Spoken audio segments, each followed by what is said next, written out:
चलो मित्रांनो, staff selection कमिशनची काल combined higher secondary level exam जी होते त्यासाठी जाहिरात प्रसिद्ध झाली। ही जाहिरात जी आहे दरवर्षीप्रमाणे याही वर्षी ऑफकोर्स 12वी पास वाल्यांसाठीच असते। तर याही वर्षी एलिजिबिलिटी क्रायटेरिया सेमच आहे, कारण एसएससीचा जो पॅटर्न आहे तो असा आहे की ग्रॅज्युएट झालेले विद्यार्थी असतील तर स्टाफ सिलेक्शन कमिशनची सीजीएलची ॲडव्हर्टाइजमेंट येते जी मागच्या 2 महिन्यापूर्वी आली होती। कंबाईन ग्रॅज्युएट लेवल 12वी वाल्यांसाठी असते सीएचएसएल आणि 10वी वाल्यांसाठी असते एसएससी एमटीएस मल्टीटास्किंग स्टाफ वाला। तर यावर्षीची 12वी बेसिसवरची जाहिरात काल परवा प्रसिद्ध झाली। आता ओव्हरऑल या जाहिरातीमध्ये जागा किती आहेत, कशा पद्धतीने सिलेक्शन प्रोसेस असणार आहे, नेमक्या कशा पद्धतीने आपण अभ्यास करायचा आहे, त्यानंतर सिलेबस काय, ओव्हरऑल सगळे इन्फॉर्मेशन जी आहे मी आजच्या व्हिडिओच्या माध्यमातून तुमच्या समोर ठेवणार आहे। सगळ्यांनी काय करायचं आहे, व्हिडिओ शेवटपर्यंत बघायचा आहे, कारण महाराष्ट्रातले विद्यार्थी आजही या एसएससीच्या एक्झाम पासून दूर राहतात आणि ही सगळ्यात दुःखदायक बाब आपल्यासाठी आहे। कारण मागच्या 2 वर्षापासून बघितलं, 2 वर्षापासून तर हा पूर्ण पेपर पॅटर्न जो आहे हा टीसीएस कडे आला, म्हणजे एक्झाम सिलेक्शन प्रोसेस टीसीएस कडे आली। आणि जेव्हापासून टीसीएस कडे आली सिलेक्शन प्रोसेस ट्रान्सपरंट होते, पेपर पॅटर्न बऱ्यापैकी बँकिंग रिलेटेड आहे। आणि यावर्षी म्हणजे या ॲडव्हर्टाइजमेंट मध्ये तर सीएचएसएलचा पेपर पॅटर्न हा same to same SSC CGL सारखा करून टाकला। त्यामुळं अदर कॅन्डिडेट्सला आता आपल्यापेक्षा कमी अपॉर्च्युनिटीज आहेत, आपल्यासाठी एक चांगली मोठी अपॉर्च्युनिटी म्हणून म्हणायला हरकत नाही। तर ओव्हरऑल याबद्दल आपण या व्हिडिओमध्ये आजच्या व्हिडिओमध्ये जाणून घेऊया। आता सगळ्यात पहिल्यांदा ही नेमकी ॲडव्हर्टाइजमेंट जी आहे ही कशासाठी असते सर, किंवा ओव्हरऑल या ॲडव्हर्टाइजमेंटच्या माध्यमातून कुठली पदं भरल्या जातात बघा। The Staff Selection Commission will hold a competitive examination for recruitment to Group C post, that is lower divisional clerk, junior statistical secretariat assistant, junior secretariat assistant, त्यानंतर data entry operators for various ministries, department offices of the government of India। म्हणजे काय, भारत सरकारचे जेवढे department आहेत, जेवढ्या ministries आहेत, जेवढे offices आहेत, जसं मिनिस्ट्री ऑफ होम अफेअर्स म्हणूया, जसं एक्सटर्नल मिनिस्ट्री म्हणूया, जसं जेवढे डिपार्टमेंट्स आहेत सेंट्रल गव्हर्नमेंटचे, काही मोठे त्यांचे ऑफिसेस आहेत, तर या सगळ्यांमध्ये ग्रुप सी लेवलची जी पोस्ट आहे म्हणजे क्लरिकल कॅडरची जी पोस्ट आहे, या क्लरिकल कॅडरच्या पोस्टसाठी रिक्रुटमेंट या एक्झामच्या माध्यमातून होते। CHSL combine higher secondary level examination. Eligibility criteria काय आहे, कशा पद्धतीने आहे, हे सगळं आपण जाणून घेऊया। तर ओव्हरऑल 3 वेगवेगळ्या पोस्टच्या माध्यमातून किंवा 3 वेगवेगळ्या पोस्ट या ॲडव्हर्टाइजमेंटच्या माध्यमातून भरल्या जातात। लोअर डिव्हिजनल क्लर्क किंवा ज्युनियर सेक्रेटरिएट ऑफिसर असिस्टंट, त्यानंतर डेटा एंट्री ऑपरेटर ग्रेड ए। आता ओव्हरऑल या ज्या पोस्ट आहेत या वरच्या वेगवेगळ्या मिनिस्ट्रीज ऑफिसेस आणि डिपार्टमेंटसाठी भरल्या जातात। आता याच्यासाठी सगळ्यात महत्त्वाचं फॉर्म कधीपासून चालू होणार आहे, सिलेक्शन प्रोसेस काय, सगळं सांगतो। त्यापूर्वी महत्त्वाच्या तारखा काय आहेत, तर 6 तारखेपासून याचे ॲप्लिकेशन फॉर्म चालू झालेत, 6 तारखेपासून, आणि 4 जानेवारी पर्यंत याचे ॲप्लिकेशन फॉर्म चालतील।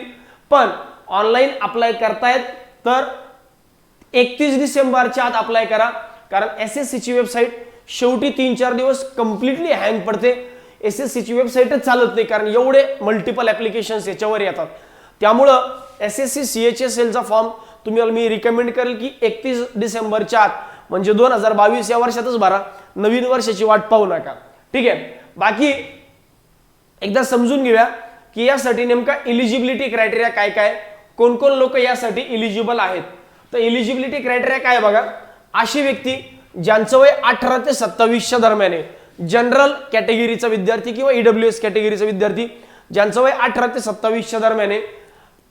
जर तुम्ही ओबीसीला बिलॉंग करत असाल तर तुम्हाला 3 वर्षांचं एक्झाम्पशन आहे, जर तुम्ही एससी एसटीला बिलॉंग करत असाल तर 5 वर्षांचं एक्झाम्पशन आहे, पीडब्ल्यूडी कॅन्डिडेट असाल तर 10, 13, 15 या पद्धतीने इयरचं एक्झाम्पशन आहे।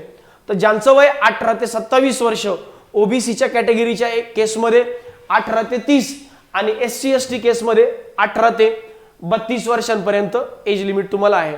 आता असं कोण आहे ज्याला जे यासाठी एलिजिबल आहे शैक्षणिक पात्रता, तर तर जसं मी ऑलरेडी तुम्हाला सांगितलं की ज्या विद्यार्थ्यांचं 12वी झालंय, 12वी किंवा 12वीच्या इक्विव्हॅलंट, जसं MCVCचा कोर्स आपल्याकडे आहे, त्यानंतर काही लोकांचा डिप्लोमा झाला असतो 12वी नंतर 3 वर्षांचा डिप्लोमा, तर इथं देताना त्यांनी काय सांगितले 10+2 12th पास.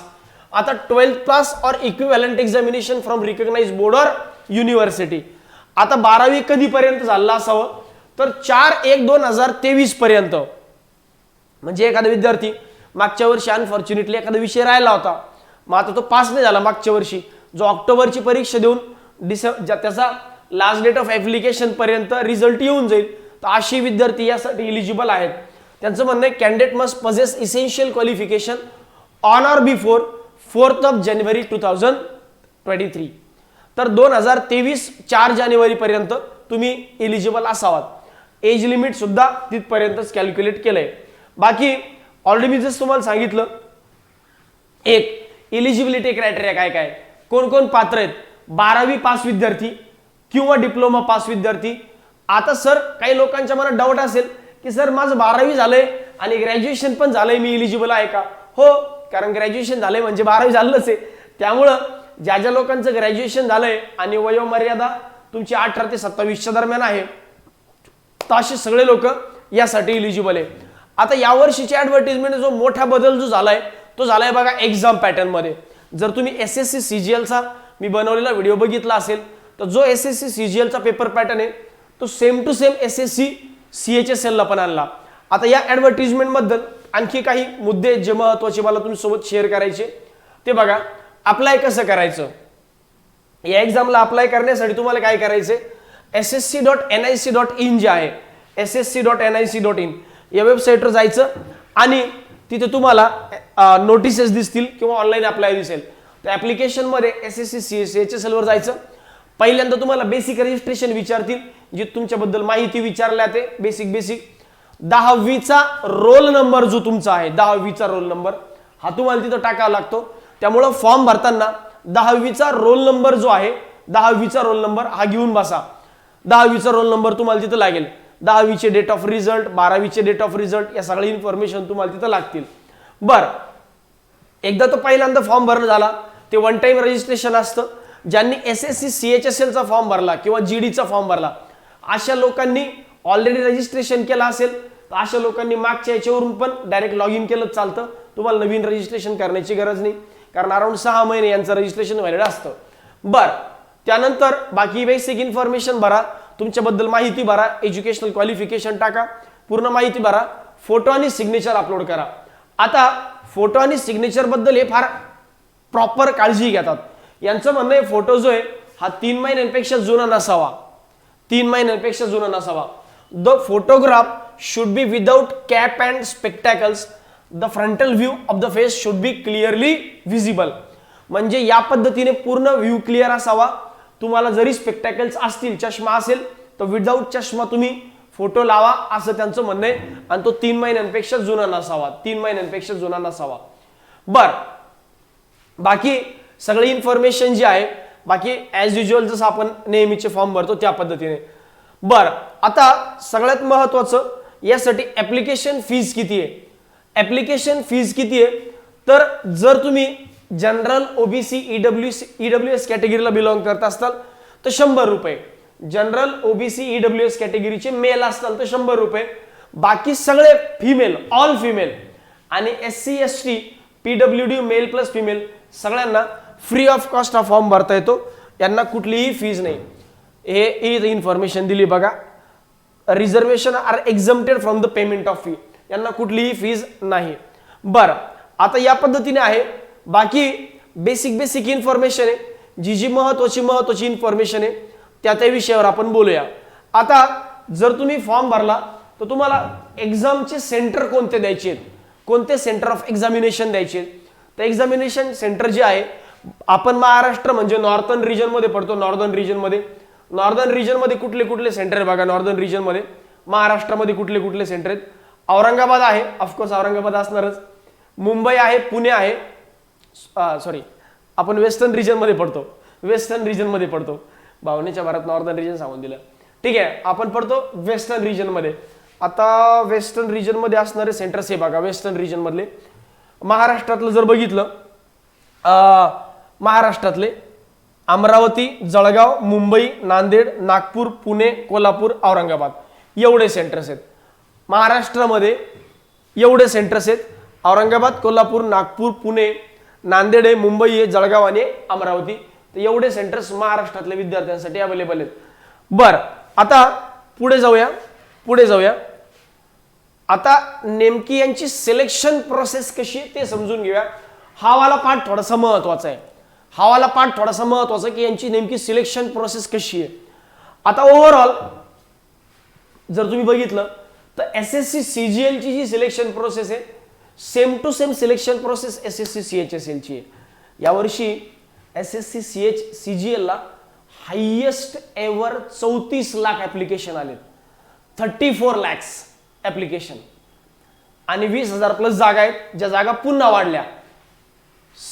SSC CHSL च्या म्हणजे या ऍडव्हर्टिजमेंटच्या टेंटेटिव्हली त्यांनी 4,500 जागा दिल्या आहेत. 4,500. त्या 4,500 जागा टेंटेटिव्हली आहेत, ज्या मी तुम्हाला गॅरंटीने सांगतो पुढच्या वर्षी डेफिनेटली वाढतील. तर ओव्हरऑल यावर्षी जी जागा ज्या आहेत त्या आहेत बघा 4,500 प्लस. बर, आता आपण होतो सिलेक्शन प्रोसेसवर. सिलेक्शन प्रोसेस नेमकी कशी आहे. Tier 1 exam, Tier 2 exam. आपल्या भाषेत जर बोलायचं तर ही प्री एक्झाम आहे आणि ही मेन्स एक्झाम आहे. आता प्री एक्झाम आणि मेन्स एक्झामचा फायदा असा आहे की दोन्ही एक्झामला सिलेबस सेमच आहे. सिलेबस दोन्ही एक्झामला सेम आहे, म्हणजे तुम्ही प्री द्या, मेन्स द्या, दोघांना सिलेबस सेम आहे. फक्त स्ट्रक्चर किंवा पेपर पॅटर्न थोडासा बदलला आहे. आता काय होतं, प्री जेव्हा तुम्ही देताल दोन्ही एक्झाम ऑनलाईन बेसिसवर आहे, कम्प्युटर मोडमध्ये. आता जेव्हा तुम्ही Tier 1 एक्झाम देताल म्हणजे प्री देताल, प्री एक्झाम मध्ये तुमच्याकडे 4 सब्जेक्ट आहेत बघा. 4 सब्जेक्ट कुठले? English, GA, quant, reasoning. प्रत्येक subject 25 question 50 mark, 25 question 50 mark, 25 question 50 mark, अशी 100 क्वेश्चन आणि 200 मार्क. 60 मिनिटांची ही परीक्षा. 25 क्वेश्चन 50 मार्क, 25 क्वेश्चन 50 मार्क, 60 मिनिटांची परीक्षा. 200 मार्क मिळतील आणि 100 क्वेश्चन सॉल्व्ह करायचे आहेत. आता PWD कॅन्डिडेट असेल तर 20 मिनिटं एक्स्ट्रा मिळतात. आता याचा एक फायदा असा आहे की इथं सेक्शनल कट ऑफ नसतो, इथं ओव्हरऑल कट ऑफ लागतो. आता हा झाला प्रीचा पॅटर्न. याला निगेटिव्ह मार्किंग किती आहे? 1/4, म्हणजे 2 मार्काला एक प्रश्न आहे ना, मग एक प्रश्न चुकला तर 0.5 म्हणजे अर्धा मार्क मायनस होत असतो. 1/4 निगेटिव्ह मार्किंग आहे. आता ही एक्झाम कुठल्या लँग्वेज मध्ये देता येते सर? ही एक्झाम हिंदी आणि इंग्लिश मध्ये तुम्हाला देता येईल, 2 लँग्वेज मध्ये, हिंदी आणि इंग्लिश मध्ये. आता जे लोक प्री क्वालिफाय होतील म्हणजे Tier 1 जे लोक क्वालिफाय होतील असे लोक Tier 2 ला एलिजिबल होतील, म्हणजे मेन्सला एलिजिबल होतील. मग Tier 1 ला जे क्वालिफाय होतील ते Tier 2 ला एलिजिबल होतील. आता Tier 2 ला एलिजिबल झाले तर Tier 2 मध्ये सेक्शन किंवा एक्झाम पॅटर्न कसा आहे बघा. याच्यामध्ये एकाच दिवसात 2 सेशन आहेत, एका दिवसात 2 पेपर आहेत. 2 पेपर मध्ये कसं, सेशन 1 जो 2.25 तासांचा आहे, सेशन 2 हा वेगळा स्किल टेस्ट आहे. स्किल टेस्ट ही 10 आणि 15 25 मिनिटांची स्किल टेस्ट, म्हणजे जवळजवळ आहे 25 आणि 15 2 तास 40 मिनिटांचा पेपर आहे. 2 तास 40 मिनिटांचा. आता याच्यामध्ये जो 2.25 तासांचा पेपर आहे याचे त्यांनी 3 पार्ट केले. Section 1, section 2, section 3. Section 1, section 2, section 3. Section 1 मध्ये काय, सेक्शन 1 मध्ये क्वांट आणि रिझनिंग, मॅथ्स आणि रिझनिंग 30 क्वेश्चन आणि प्रत्येक क्वेश्चन जो आहे हा 3 मार्कांना आहे. प्रत्येक क्वेश्चन 3 मार्कांना, म्हणजे 180 question 180 mark. 180 60 question 180 mark, 60 question 180 mark, कारण प्रत्येक क्वेश्चन 3 मार्कांना आहे. बर, इंग्लिश आणि GA वेगळं. त्यात इंग्लिशचे 40 क्वेश्चन, GAचे 20 क्वेश्चन, 60 क्वेश्चन प्रत्येकी 30 प्रत्येक क्वेश्चन 3 मार्कांना, म्हणजे 180 प्लस 180 360 मार्क. म्हणजे सेक्शन 1 जो आहे हा 180 मार्कांचा, ज्यात क्वांट रिझनिंग. सेक्शन 2 जो आहे हा GA आणि इंग्लिश याच्यामध्ये 40 क्वेश्चन GAचे, 20 क्वेश्चन 40 क्वेश्चन इंग्लिशचे, 20 क्वेश्चन GAचे, 60 क्वेश्चन गुणिले 3 म्हणजे 180 मार्क. आता यांचं म्हणणं आहे की जे 2.25 तास आहेत त्यातला 1 तास वरती 1 तास खाली, 1 तास वरती 1 तास खाली, आणि सेक्शन 3 जो आहे जिथं 15 क्वेश्चन कम्प्युटरचे आहेत, प्रत्येक क्वेश्चनला 3 मार्क, या हिशोबाने 45 क्वेश्चन 15 क्वेश्चन 45 मार्क, याच्यासाठी 15 मिनिटं वेगळे आहेत. मग ओव्हरऑल 2.25 तास कसे, 1 तास क्वांट रिझनिंगला, 1 तास इंग्लिश GA ला, आणि 15 मिनिटं जे हे कम्प्युटरला. या पद्धतीने 3 सेक्शन एकामागून एक. क्वांट रिझनिंग संपलं लगेच इंग्लिश GA येणार, इंग्लिश GA संपलं लगेच कम्प्युटर येणार. हे संपलं की इमिडिएटली तुम्हाला स्किल टेस्ट आहे. आता जसं हे जे जॉब आहेत हे आहेत काही डेटा एंट्री ऑपरेटरचे, काही क्लर्कचे. आता जे डेटा एंट्री ऑपरेटर आहे त्यांच्यासाठी टायपिंग टेस्ट किंवा स्किल टेस्ट, ज्या पोस्टला टायपिंग टेस्ट कंपल्सरी आहे त्या पोस्टला टायपिंग टेस्ट, ज्या पोस्टला स्किल टेस्ट कंपल्सरी आहे. स्किल टेस्ट कुणाला आहे सर? डेटा एंट्री ऑपरेटरला. टायपिंग टेस्ट कुणाला आहे? लोअर डिव्हिजनल क्लर्क आणि ज्युनियर सेक्रेटरीज असिस्टंटला. सर टायपिंग झालेला असावं का हो? नाही, अजिबात टायपिंग झालेल्याची गरज नाही. विदाउट टायपिंग वाले सुद्धा इलिजिबल आहेत. तुम्हाला बेसिक टायपिंग करता येईल. एकदा तुम्ही प्री पास व्हा. प्री पास झाल्यानंतर प्री आणि मेन्सच्या मध्ये जो टायमिंग असतो त्या टायमिंग मध्ये तुम्ही कम्प्युटरवर टायपिंग जरी शिकलात तरी काम होऊन जातं, कारण इथं बेसिक आहे, फार काही मोठी गोष्ट नाहीये. तर अशा पद्धतीने आता सगळ्यात महत्वाचं जे हे स्किल टेस्ट आणि टायपिंग टेस्ट हे आहे क्वालिफाईंग इन नेचर. म्हणजे तुम्हाला पास व्हायचंय, फक्त इथले मार्क तुम्हाला कन्सिडर केले जाणार नाही. मार्क कोणते कन्सिडर केले जातील? 180 360 360 प्लस हे 45 405 मार्क. 405 मार्क पैकी तुमचं सिलेक्शन. आता इथं काही महत्वाची गोष्टी दिल्यात बघा. हे बाकी मी जसं सांगितलं मॅथ्स, रिझनिंग, GA इंग्लिश, त्यानंतर कम्प्युटर टेस्ट वगैरे या पद्धतीने. आता यांचं म्हणणं काय बघा, टियर 2 मध्ये 3 सेशन असणार. Session 1, session 2, session 3. सेशन 1 मध्ये क्वांट रिझनिंग, सेशन 2 मध्ये इंग्लिश GA, सेशन 3 मध्ये कम्प्युटर. त्यानंतर त्याच्यामध्ये सेक्शन पुन्हा पुढचा टायपिंग टेस्ट आणि तो आला. बाकी टियर 2 मध्ये टायपिंग टेस्ट वगैरे ते झालं. आता इथं जसं 3 मार्काला एक प्रश्न आहे म्हणून निगेटिव्ह मार्क 1 आहे बघा, 1/3 निगेटिव्ह मार्किंग आहे. इथं 1/3 निगेटिव्ह मार्किंग आहे. त्यानंतर हे बघा module 1 of section 3 that is computer test is mandatory but qualifying in nature. म्हणजे सिलेक्शन तुमचं 360 पैकीच आहे, कारण कम्प्युटर पण क्वालिफाईंग इन नेचर आहे. म्हणजे कम्प्युटरचे मार्क सुद्धा कन्सिडर केले जाणार नाही, कम्प्युटरचे मार्क सुद्धा कन्सिडर केले जाणार नाही. म्हणजे ते 180 360 मार्क. बरं आता पुढे बघा, skill test will be qualifying in nature. आता सांगितलं मी स्किल टेस्ट सुद्धा क्वालिफाईंग आहे. बाकी skill test computer based test जी ही नेमकी कशी होते इथे इन्फॉर्मेशन दिली आहे. 8000 शब्द तुम्हाला टाईप करावं लागतात एका तासामध्ये.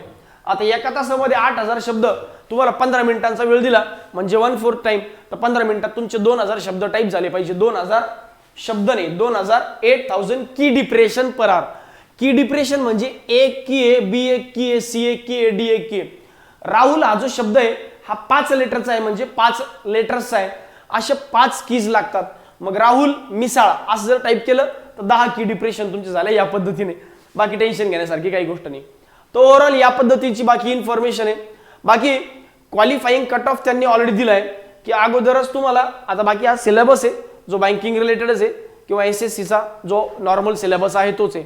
बाकी आता क्वालिफाईंग जो पार्ट आहे, क्वालिफाईंग वाला पार्ट, यांचं म्हणणं काय आहे की जर तुम्हाला क्वालिफाय व्हायचं असेल, प्री मधून तुम्हाला मेन्स मध्ये जायचं असेल तर तुम्हाला मिनिमम काही पर्सेंटेज ऑफ मार्क्स तुम्हाला घ्यावे लागतील प्री मध्ये. खाली नीचे तो देखो, पीछे नीचे, ये देखो mode of selection. Minimum qualifying marks for tier 2, tier 1, section 1, section 2, module 1 30%, 25%, 20%. General कॅटेगरीचा कॅन्डिडेट असेल तर 30%, म्हणजे 200 पैकी तुम्हाला फक्त 60 मार्क लागणार आहे. OBC EWS चा कॅन्डिडेट असेल तर 200 चे 25% म्हणजे 50 मार्क. म्हणजे विचार करा 200 पैकी 60 मार्क असेल तुम्ही मेन्सला क्वालिफाय होणार. आणि तशी प्री क्वालिफाईंग आहे, प्रीचे मार्क काही फायनल कन्सिडर केले जाणार नाही. बरं, candidates will be shortlisted for tier 2 examination on the basis of their performance in tier 1 examination. Normalized score of the candidates will be used to determine the merit and final selection. बाकी normalisation म्हणजे काय, multiple shift मध्ये exam होतात आणि multiple shift मध्ये exam झाल्यामुळे काय होतं की एक्झाम नॉर्मलाइज होते, स्कोर्स नॉर्मलाइज होतात. म्हणजे एखाद्याने 50 अटेम्प्ट केले ॲक्युरेट तर त्याला 100 मार्कच्या ऐवजी 120 मार्क पडू शकतात, कारण त्याचे ॲक्युरेट अटेम्प्ट आहे. ज्याने जास्त तुक्के मारले त्याचे मार्क कमी होतात ऑटोमॅटिकली. अशा पद्धतीने आहे. बाकी इन्फॉर्मेशन रिलेटेड बाकी असा फार काही डेटा याच्यामध्ये नाही आहे. बाकी ॲडव्हर्टिजमेंट फार भली मोठी आहे, पण मी तुम्हाला जो महत्वाचा जो डेटा आहे जो मी तुमच्यापर्यंत पोहोचवायला पाहिजे होता तो बऱ्यापैकी पोहोचून दिला.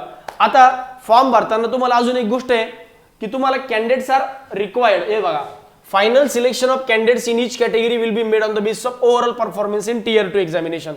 मी काय सांगितलं, फक्त टियर 2 एक्झामिनेशन मध्ये जेवढे मार्क पडतील 360 पैकी त्याच्या परफॉर्मन्सवर तुमचं फायनल सिलेक्शन होईल. Preferences of post exercise by them. आता मी काय सांगितलं, data entry operator, lower divisional clerk, त्यानंतर ज्युनियर सेक्रेटरीज असिस्टंट आणि डेटा एंट्री ऑपरेटर ग्रेड ए. हे जे प्रेफरन्सेस आहेत हे प्रेफरन्सेस तुम्हाला द्यायचे आहेत की तुम्हाला पहिला प्रेफरन्स कुणाला, दुसरा, 3 पोस्ट आहेत. Lower divisional clerk oblique junior secretariat officer ही पहिली पोस्ट आहे. त्यानंतर डेटा एंट्री ऑपरेटर नॉर्मल आणि data entry operator grade A. तर या 3 पैकी तुम्हाला प्रेफरन्सेस जसे तुम्ही देताल त्या अकॉर्डिंगली सिलेक्शन होईल. मी रिकमेंड करेल की जर तुमची टायपिंग स्पीड चांगली असेल तर डेटा एंट्री ऑपरेटरच्या पोस्ट वरती ठेवा, LDCच्या खाली ठेवा. जर तुमची टायपिंग स्पीड थोडी कमी असेल, वाटते भीती आहे, तर LDCच्या पोस्ट वरती ठेवा आणि डेटा एंट्री ऑपरेटरच्या पोस्ट किंवा प्रेफरन्स जो आहे हा खाली ठेवा. Candidates are therefore required to exercise preferences very carefully. त्यामुळे त्यांचं म्हणणं आहे की तुम्ही त्या प्रेफरन्स देताना प्रॉपरली द्या, कारण तो प्रेफरन्स एकदा दिला तर पुन्हा बदलता येणार नाही. बाकी मग बेसिक गोष्टी आहे. बाकी अशी इन्फॉर्मेशन ॲज सच काही फार मोठी गोष्ट नाही यांची. एक शेवटचा मुद्दा आहे की आता यांचे फॉर्म कधीपासून चालू होणार आहे, एक्झाम कधी होणार. बघा, मी ऑलरेडी जस्ट सांगितलं 6 तारखेपासून फॉर्म चालू झाले.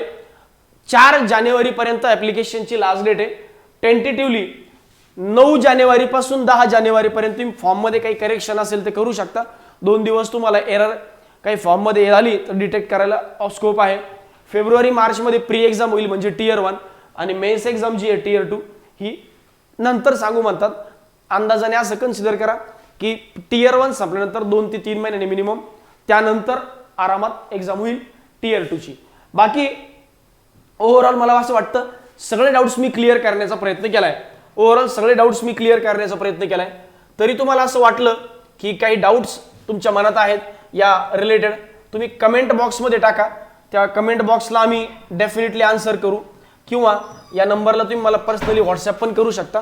या नंबरला पण मी व्हॉट्सअपला तुम्हाला रिप्लाय देईल. ठीक आहे. बाकी होपफुली सगळे डाऊट्स क्लिअर झाले असतील अशी अपेक्षा ठेवतो. बाकी काही डाऊट्स असतील पर्सनली तुम्ही विचारू शकता. ठीक आहे. चलो, थँक्यू व्हेरी मच. आणि हो, सगळ्यात महत्त्वाचं, नोटिफिकेशन इतरांसोबत शेअर करायला विसरू नका आणि बँकिंगच्या तयारी करणारा ईच अँड एव्हरी कॅन्डिडेटने हा फॉर्म भरा. ठीक आहे. चलो, thank you very much and all the best.